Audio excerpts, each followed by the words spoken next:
Hello, ladies and gentlemen. Welcome to Alberta News and Views. Today, the best premier in Canada, Danielle Smith, froze the industrial carbon tax in Alberta. Now, this is awesome. The whole point of this is to keep Alberta competitive and aligned with our number one trading partner, the United States of America. Investment is still fleeing Canada for the United States. Danielle Smith knows this. She must keep oil and gas flowing, and she must keep all business and everything in Alberta competitive.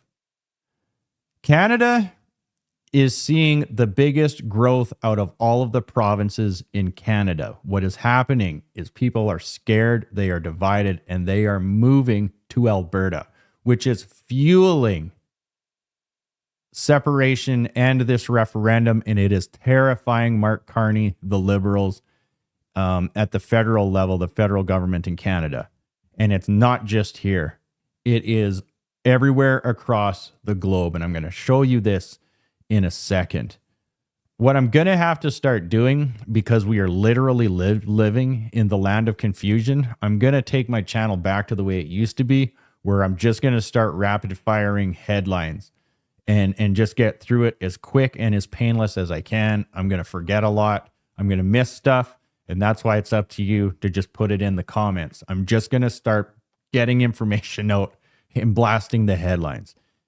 Here is Danielle Smith. Go to Jack, then we'll take a couple from the phones before coming back to the room. Jack Brown with the Canadian Press. How long is the freeze going to be in place for? For now, it's indefinite. The point is that when we went out to talk to industry, the carbon tax, of course, industry is feeling the pinch right now. We are in an agreement with the federal government to ensure that we can continue to manage this on behalf of Alberta industry. But the price going above $100 does make us wildly uncompetitive, which is not a common sense approach at a time like this, where the threats from outside our borders are so great, and the world is looking for Canadian energy right now for energy security, energy affordability, and of course to meet their environmental goals.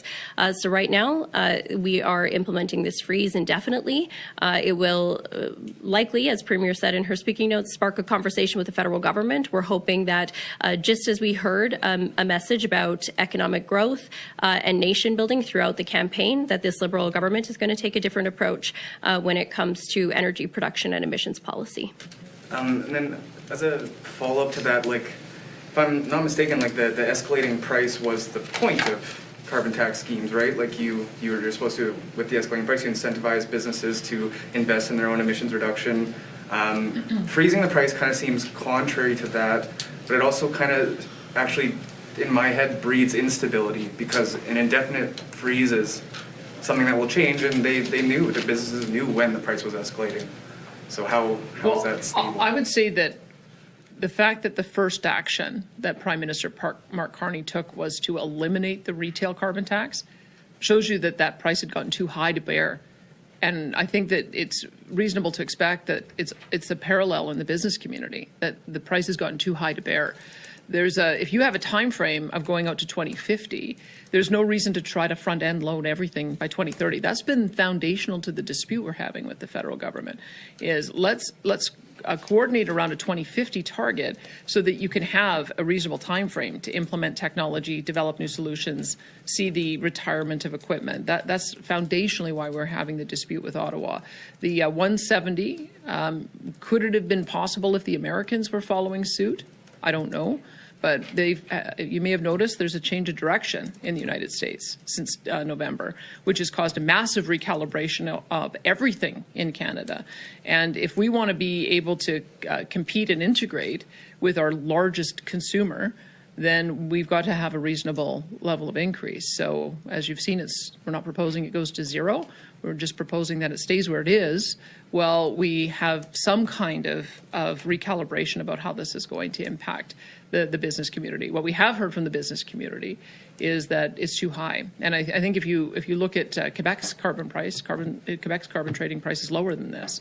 And so that is also one of the reasons why we're frustrated with the federal approach, is that it doesn't apply equally to all of the provinces. That was absolutely true on the retail tax, and it's certainly true on the industrial pricing as well. So this, I hope, will prompt a conversation for us to get in sync with the federal government. That's what we've been asking to do ever since I talked to Mark Carney's predecessor, and I mentioned this in our first conversation. And it may be, as you go forward, that there's a tolerance to increase it, but I can tell you, I think that the business community has reached its limit. And why does it matter? We're competing for capital with the United States. Bingo. Those dollars can flow anywhere. And if we get too far ahead of where the Americans are, then all of those billions of dollars of investment will not come here, and that will impact our economy. That's exactly what's happening globally. All countries' economies are collapsing because they all went woke, green woke, and now they're going broke. And on top of that, citizens are rising up. They're extremely angry, and these ultra corrupt governments are just barely clinging on to power. So this net green dream is going down the drain, and they are shifting back to economies that pay the bills. Donald Trump knows this.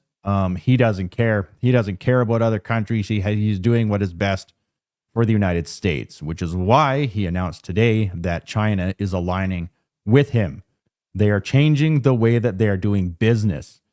And I'll talk more on that in a second. I'm going to continue on here. So here's the food processor. This is exactly what I'm talking about. The massive cricket processing facility in London, Ontario, partially subsidized by Ottawa. This is a green pet project, exactly like I'm talking about. It is now under receivership. It failed, and everybody knew it would fail. This is the thing with this liberal government, or just the governments.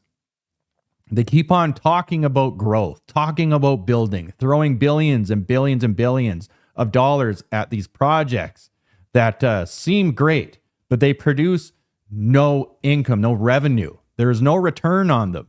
So they've tanked economies. They've done this globally. So now they have to backtrack. They can't subsidize anymore. They can't afford it. They're broke. Canada, especially, has stagflation, high inflation, zero growth. Interest rates are high. The banks are talking about they can't even give out money anymore to lend because everybody has so much debt here. From your household all the way up to from small business households all the way up to big business. It is either fleeing or shutting down. Productivity in Canada is like nothing. The best performing province in Canada is doing worse than the worst performing state in the United States. That's how bad it is up here. All of these stupid projects that they thought were just awesome in this New World Order crap, this Great Reset crap, it's all collapsing. So now there is a huge shift. Continuing on. This is from the great Yukon Strong. He sees it. Globalists are looking to quell populist uprising because they barely clung to power. Keir Starmer, he is virtue saying he's talking about cutting immigration while quietly keeping it going. The exact same thing that Mark Carney did. They say they're going to do the responsible thing and cut immigration for all of the talking points that that the right is saying. And they just have no plan on cutting it to begin with. They just won't cut it anyway. This is just word salad. I'll play you a little bit of this. These rules become even more important. Without them, we risk becoming an island of strangers, not a nation that walks forward together. So when you have an immigration system that seems almost designed to permit abuse, that encourages some businesses to bring in lower paid workers rather than invest in our young people, or simply one that is sold by politicians to the British people on an entirely false premise, then you're not championing growth, you're not championing justice, or however else people defend the status quo. You're actually contributing to the forces that are slowly pulling our country apart. So yes, I believe in this. I believe we need to reduce immigration significantly. On top of that, he's making it way harder for immigrants to immigrate there as well. It's too little too late. And there is a huge dollar amount attached to supporting the amount of immigrants in the United Kingdom anywhere, and especially in Canada. So even if he cuts immigration and does what he is saying, too little, too late. Even in Canada, there's just the damage is done. It's going to happen for generations and generations, and it probably is the dollar amount. He needs to save bazillions of dollars, and this is how he's going to do it, by cutting immigration. Brian Lilly. These are nice words from Mark Carney, but if he wants to deal with the budding national unity crisis, we will need to see action, not words. Now, this is right on par with Keir Starmer, like I'm saying. They will just say all of the right things and use the right talking points at the same time. But like the last 10 years, which has taught everybody, is this Liberal NDP government can say whatever it wants. Nothing ever gets done. They just throw money at stuff and then say that they are actually doing something. We will remove federal barriers to internal trade by July 1st to help unleash the full potential of Canada. We will work with provinces, territories, and Indigenous groups to identify projects that are in the national interest, projects that will connect Canada, deepen our ties with the world, and grow our economy for generations. We've been hearing this for years, and all they do is create bills to stifle the growth. He has a plan for this new great green Canadian economy that this whole world has never seen before. It will be a complete and utter failure. Canada is extremely divided. Nobody is following Mark Carney. Nobody will follow him. Nobody will build for him. It's ridiculous to think that he would even say this. What he needs to do is get rid of all of the divisive bills that his government created, such as C-69, the Online News Act, the online censorship, the online links or Facebook, the digital sales tax, all of that crap. He needs to get rid of it. Get rid of all of it and just leave people alone. That would be a good start, especially the gun buyback bullshit. Get rid of that. That's how you're going to unite the country. Get it back to normal. Continuing on. Chrystia Freeland won't be in Mark Carney's new cabinet. Lots of speculation with what's going to happen with that, such as Brian Lilly right here. Ambassador Chrystia Freeland, this is what I'm hearing ahead of cabinet shuffle. Here, I'll start it over and play it for you. All right, so is Chrystia Freeland going to be in cabinet tomorrow, or is she getting a diplomatic appointment? Hi, Brian Lilly here, and the chatter has been going on all day. It's getting hotter into the afternoon. Nothing confirmed yet, but it does appear that Chrystia Freeland will be getting a diplomatic appointment instead of being a cabinet minister in Mark Carney's new government. Now, look, it can't be Washington. We all know that Donald Trump hates her. I think the feeling's mutual, but so where else would she go? Possibly the United Nations? Replace Bob Ray? She's lived in New York before. Her husband still has a place there. They could easily settle into New York. It could be the European Union, perhaps. That's a big enough, appointment for her to step down as a cabinet minister. But my feeling is United Kingdom. Head to London, replace Ralph Goodale, have Ralph go back to Regina. And, this is another place that she has lived and worked before, has an awful lot of contacts. So just one little nugget ahead of the cabinet announcement tomorrow. We'll have more later on. What do you think? I'll keep you updated with this. I'm very interested to see what the Wicked Witch of the Twitch, see what happens with her, see where she ends up. Why is it that all of these ultra corrupt politicians, how is it they always end up in the UN, World Health Organization, these crazy Dr. Evil style globalist entities? It's nuts. They should have the keys taken away, if you know what I mean. These people are nuts. Continuing on, the first group of white refugees fleeing persecution from South Africa have arrived in the United States. Yes, white refugees. Here we are in 2025.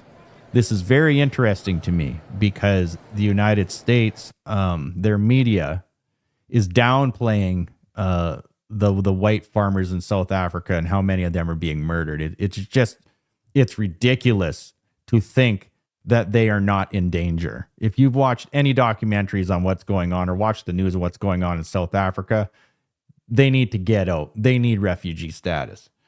Now, having said that, I predicted months ago that Donald Trump would squeeze Canada, completely ignore Canada, and squeeze us economically to the point where he makes us a deal that you would be absolutely brain dead to refuse.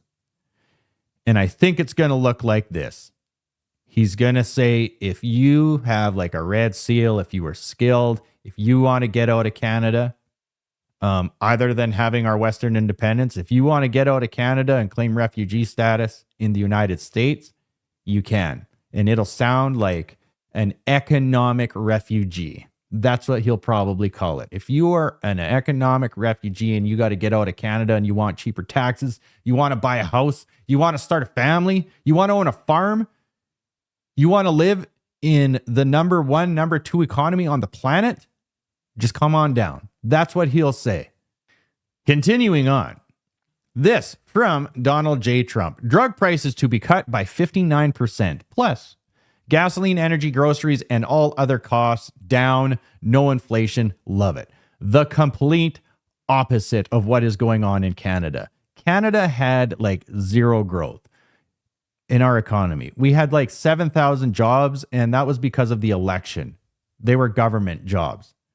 Canada is in a recession, stagflation, big, big trouble. While all of these deals are being made with the United States, Canada is being completely ignored. I will keep you updated with as much as I can when I can. All of you out there, like, share, and take care, and make sure you follow me on Substack, Spotify, YouTube, and Facebook. Take care.